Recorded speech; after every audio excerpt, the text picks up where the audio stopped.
Hello बच्चों, simplifying maths में आपका फिर से एक बार स्वागत है। आज सेट्स के कुछ जो बचे हुए पार्ट्स हैं उसको करते हैं, ठीक है। So let's go.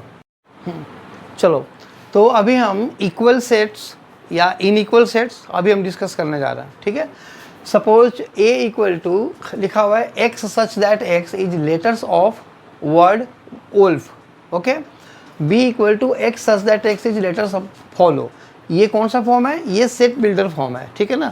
तो क्वेश्चन सेट बिल्डर में भी आ सकता है और क्वेश्चन तुम्हारा रोस्टर फॉर्म में भी आ सकता है। पूछेंगे कि ए और बी जो सेट्स है वो इक्वल हैं कि नहीं है, तो इसको कैसे आंसर करते हैं।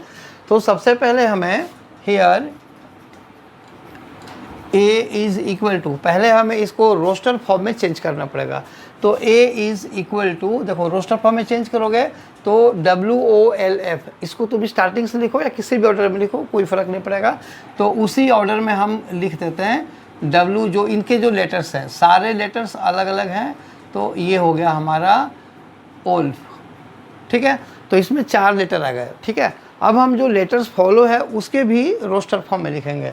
सो B इज़ इक्वल टू, ये देखो इसमें भी F है, यहाँ पे F है, O है 2 बार, तो हमें 2 बार या 10 बार से कोई मतलब नहीं है, 1 बार होना चाहिए।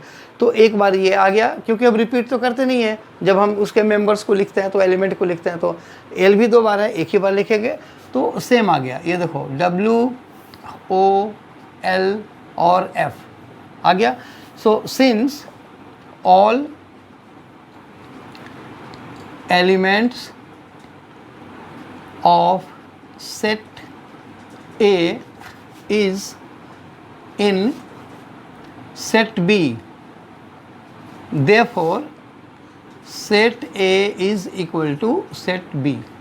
तो ये हो गया कि दोनों सेट इक्वल है। एक और एग्जांपल लेते हैं। देखो मान लो ये फर्स्ट क्वेश्चन हो गया, ये second question. A is equal to suppose x such that x is prime number, ठीक है, लेस दैन 10, ठीक है। और b हो गया x such that x is even number less than 10, ठीक है। तो अब ये इक्वल है कि नहीं है ये भी हमें देखना है। तो देखो इसका क्या आंसर हुआ। So implies A equal to prime number less than 10। तो प्राइम नंबर क्या होता है? जो नंबर खुद से डिवाइड होता हो, किसी और से डिवाइड ना होता हो। 1 से तो सारे हो जाते हैं, तो 1 को कंसिडर नहीं करते। 1 को छोड़ करके कोई भी नंबर जो है ना खुद से डिवाइड होना चाहिए। तो 2 से शुरू होता है। So implies A equal to 2, 3, 5, 7। ये देखो ये 4 प्राइम नंबर हैं 10 के नीचे, ठीक है ना, या 10 तक। अब b इक्वल टू क्या है? X that x is even number less than 10। तो implies b is equal to, ये क्या हो जाएगा? 2, 4, 6, 8, ये हो गया। अब देखो इन दोनों का सिर्फ एक ही नंबर 2 है, बाकी कोई भी नंबर मैच नहीं करता, ठीक है ना। लेकिन एक चीज़ और सुन लो, नंबर ऑफ एलिमेंट इसमें 4 हैं, नंबर ऑफ एलिमेंट बी में भी 4 हैं। तो नंबर ऑफ टर्म यानी कि नंबर ऑफ जो एलिमेंट्स हैं उनके हिसाब से तो ये इक्वल है, लेकिन जो सेट है वो इक्वल नहीं है, ठीक है। तो since all elements of A is not equal to all elements of B, so therefore A is not equal to B, यानी कि जो सेट A है और सेट B है वो इक्वल नहीं है। चलो नेक्स्ट क्वेश्चन करते हैं। इसको स्क्रीनशॉट ले लो इसका। तो अभी हमने इक्वल सेट्स किया था, उसमें क्या बताया मैंने कि इक्वल सेट्स अगर A और B 2 सेट्स हैं तो A के सेट का हर एलिमेंट B में होना चाहिए या फिर B का हर एलिमेंट A में होना चाहिए। ये तो हो गया A इक्वल टू B। अब इक्विवेलेंट सेट का क्या मतलब होता है? देखो इक्विवेलेंट सेट्स में नंबर ऑफ जो एलिमेंट्स होते हैं ना ए और बी वो इक्वल होने चाहिए, मतलब उनके जो एलिमेंट्स हैं वो इक्वल हो या ना हो, लेकिन जो टोटल नंबर ऑफ एलिमेंट्स हैं ए और बी में वो इक्वल होने चाहिए। जैसे A is equal to suppose 2, 3, 8 ये है, B is equal to A, B और C है। देखो एक में मैंने नंबर डाला है, एक में मैंने अल्फ़ाबेट्स डाले हैं, तो A इक्वल टू B तो नहीं है, लेकिन जो N A है और N ऑफ B है, N का मतलब कि देखो ऐसे लिखते हैं, implies N of A equal to 3, यानी कि number of elements in set A is 3, implies n of B is equal to also 3. Number of elements B में कितना है, 1 2 3, इसमें भी 3 है। सो दिस इम्प्लाइज या therefore since n of A equal to n of B, यानी कि since number of elements in A equal to number of elements in B, therefore A and B are equivalent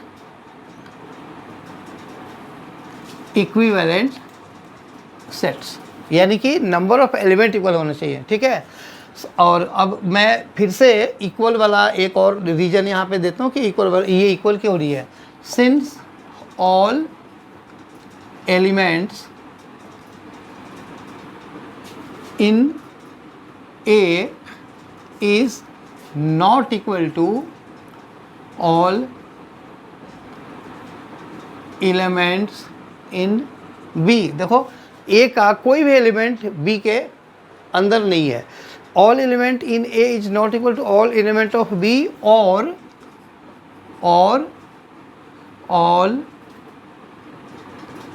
element in B is also not equal to all element in A, therefore A is not equal to B, यानी कि set A और set B बराबर नहीं है। ठीक है ना। एक और एग्जांपल लेते हैं। सपोज अगर ऐसे दिया हुआ है कि ये क्वेश्चन है A is equal to X such that X is solution of x square minus 3x plus 2 equal to 0। ये तुम्हारा एक ही क्वेश्चन हो गया। और जो B है वो क्या है, x such that x is solution of x square minus 5x plus 6 equal to 0। ये हमारा दूसरा हो गया। अब इसमें भी पूछा हुआ है कि ये इक्विवेलेंट है या इक्वल है या क्या है, नहीं है। ठीक है। सो यहाँ पे इम्प्लाइज, मैं इधर ही इसको कंटिन्यू कर देता हूँ। तो देखो x square minus 3x plus 2 का जब तुम फैक्टर करोगे तो x minus 1 into x minus 2 आता है। तो x minus 1 into x minus 2 equal to 0। तो सॉल्यूशन इसका क्या आएगा, x equal to 1,2। So implies x is equal to 1,2, implies set a equal to ये 1,2, ये ऐसे हो जाएगा। और इधर पे भी x इज इक्वल टू, देखो ये क्या है, x minus 2 into x minus 3 equal to 0। तो x इक्वल टू 2 and 3 आ जाएगा इसमें। सो x equal to 2,3, this implies set b equal to 2,3। अब देखो दोनों में फिर से जो नंबर ऑफ एलिमेंट्स है वो कितने हैं, 2 हैं।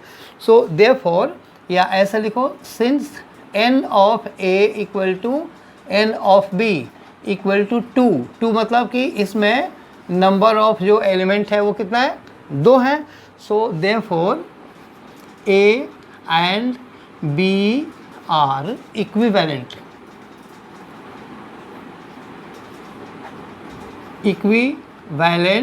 Sets. Okay, but a is not equal to B, यानी कि सेट A और सेट B इक्वल नहीं है। क्यों नहीं है, क्योंकि इसका एक ही एलिमेंट इसमें है, 1 इसमें है, इसमें नहीं है, इसमें 3 है तो उसमें नहीं है। बिकॉज अब इसका रीजन क्या है, but A not equal to B as all element of A is not in B। तो ये इसका रीजन हो गया। ठीक है, ये स्क्रीनशॉट ले लो। अभी दूसरा क्वेश्चन करते हैं। तो अब हम क्वेश्चन करने जा रहे हैं कि तुम्हें अगर इस तरह से दिया हुआ है, ठीक है, सेट बिल्डर फॉर्म में, और बोल रहे हैं कि right the sets in interval form. Interval का मतलब कि एक स्मॉल ब्रैकेट या क्लोज्ड ब्रैकेट, जो भी ब्रैकेट है मैं उसके बारे में पहले समझाता हूँ, उसमें इंटरवल में रखना है, यानी कि समथिंग कॉमा समथिंग के फॉर्म में रखना है। तो सबसे पहले तुम्हें एक चीज़ पहले सीखनी है, ओपन ब्रैकेट, और वो क्या होता है। देखो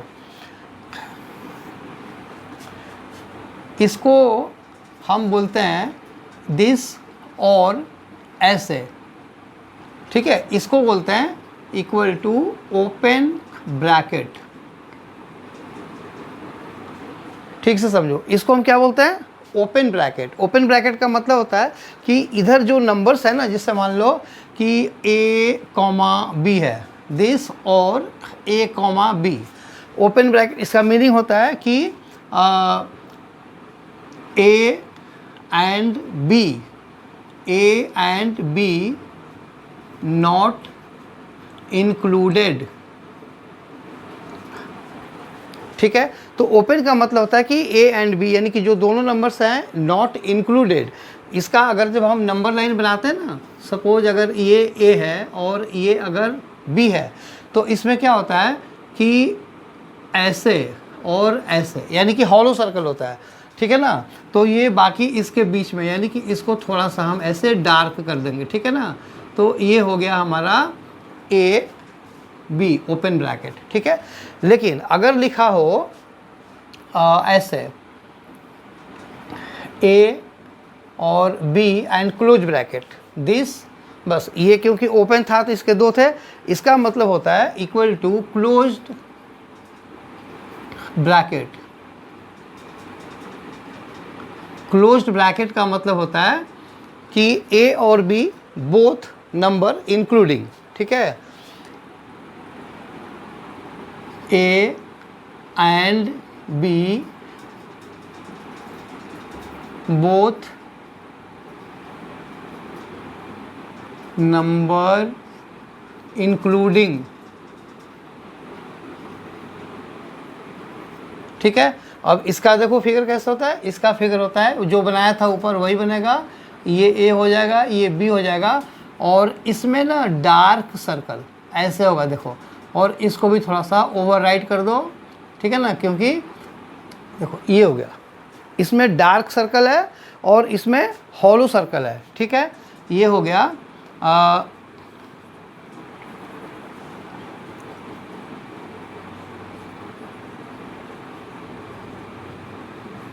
हॉलो सर्कल, ओके, और ये हो गया डार्क सर्कल। तो ये तुम्हें डिफरेंस समझ में आ गया। ओपन का मतलब होता है नंबर इज नॉट इंक्लूडिंग, यानी कि हम उसको नंबर लाइन पे दिखा रहे हैं लेकिन हॉलो सर्कल लगा रहे हैं, यानी कि वो वाली वैल्यूज हमें एग्जैक्टली नहीं लेनी है। चलो अब इसका हम लोग आंसर देते हैं। इसमें क्या है, x such that x belongs to R. R का मतलब रियल नंबर, रियल नंबर का मतलब कि मैं अगर बोलता हूँ 2 और 3 के बीच में, तो 2 और 3 के बीच में जो नंबर्स होंगे ना, वो अनलिमिटेड नंबर्स हैं, जैसे 2.01, 2.02, उसके भी बीच में 2.003, इस तरह के सारे नंबर्स, तो ये अनलिमिटेड नंबर्स होते हैं। तो अब देखो यहाँ पे लिखा हुआ है -4 लेस दैन एक्स, यानी कि एक्स की वैल्यू -4 एग्जैक्टली नहीं है, यानी कि -4 के बिल्कुल क्लोज है लेकिन एग्जैक्ट नहीं है। लेकिन इसमें लेस दैन इक्वल टू 6 लगा हुआ है, तो 6 के तो बिल्कुल इक्वल है, क्योंकि यहाँ पे लेस दैन के साथ साथ इक्वल भी है। तो इसका जो ब्रैकेट में जब हम लिखेंगे, यानी कि इंटरवल के फॉर्म में जब इसमें लिखेंगे तो क्या लिखेंगे, तो इसका आंसर हो जाएगा, देखो -4 यहाँ पे लिखो,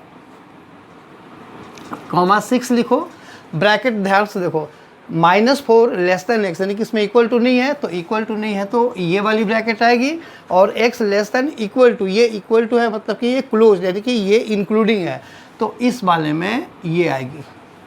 समझ में आ गया ना। तो जहाँ पे इक्वल टू है वहाँ पे क्लोज ब्रैकेट आता है, और जहाँ पे नॉट इक्वल टू होता है, यानी कि नंबर इंक्लूडिंग नहीं होता, वहाँ पे ये वाली आती है, ठीक है। अब इसमें देखो -12 लेस दैन एक्स और x लेस दैन -10, यानी कि इसमें दोनों में ही इक्वल टू वाला पार्ट नहीं है। तो सीधी सी बात है कि पहले -12 और फिर -10, और इसमें दोनों में ही ओपन ब्रैकेट, क्योंकि दोनों नंबर इंक्लूडिंग नहीं है। ठीक है। अब इसको देखो, ये है और सारे रियल नंबर है, मतलब इसके बीच में ना ये नहीं कि -12 के बाद -11 आएगा फिर -10, ऐसा नहीं है। -12 से लेकर के -10 के बीच में डेसिमल के भी हज़ारों लाखों पार्ट्स है, अनलिमिटेड होता है, ठीक है। अब इसमें है 0 less than equal to x, तो इसका पहले तो नंबर्स लिख लो 0 एंड 7।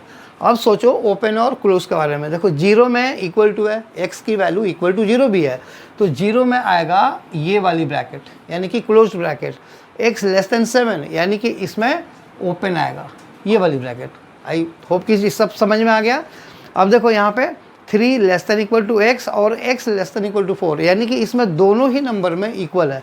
तो पहले तो तुम नंबर लिखो, नंबर हो गया 3 और 4 और इसके आगे दोनों में क्लोज्ड ब्रैकेट, क्योंकि इसमें हमारे पास दोनों में इक्वल नंबर्स है, ठीक है। चलो, तो ये इंटरवल में लिखने का ये मतलब है। अब इसी में मान लो कि अगर ऐसे दिया हुआ है और तुम्हें उल्टा लिखना हो, ऐसे लिखना हो, तो देखो -4 मतलब अब ये दिया हुआ है और ये देने के बाद बोलेंगे कि तुम ये वाला बनाओ, तो क्या लिखोगे x, क्योंकि इसमें सारे के सारे रियल नंबर होते हैं, इंटीजर्स वगैरह नहीं होते इसमें, ठीक है ना। अगर 2 हैं तो इंटीजर भी हो सकता है, अदरवाइज नहीं होगा। तो देखो इसमें हमें लिखना है x such that x belongs to r यानी कि बिलोंग्स टू रियल नंबर, ठीक है ना। और फिर -4 यहाँ पे -4 लेस दैन x, -4 में ओपन है तो यहाँ पे -4 लिखो, फिर यहाँ पे सिर्फ लेस दैन लिखो और x लिखो, और फिर 6 में क्या है, क्लोज ब्रैकेट है, तो यहाँ पे इक्वल टू 6 लिखो। तो उधर से जब हमें इधर लिखना होगा तो हम इस तरह से लिखेंगे, ठीक है ना। चलो, तो ये वाला पार्ट हमारा हो गया। इधर से इधर कैसे आते हैं मैंने वो भी बता दिया, ठीक है। इसको नोट कर लो, इसका स्क्रीनशॉट ले लो, ठीक है। आज हम इतना ही करते हैं, जो बचा हुआ पार्ट है थोड़े से वेन डायग्राम वगैरह का वो हम नेक्स्ट सेशन में कर लेंगे, फिर ये चैप्टर फिनिश हो जाएगा। ओके, तो ये अगर वीडियो पसंद आया तो प्लीज़ लाइक करो, शेयर करो और सब्सक्राइब जरूर करना, क्योंकि जब मैं वीडियो बनाऊंगा वो तुम्हारे पास जाएगा, ठीक है। चलो, ओके, थैंक यू।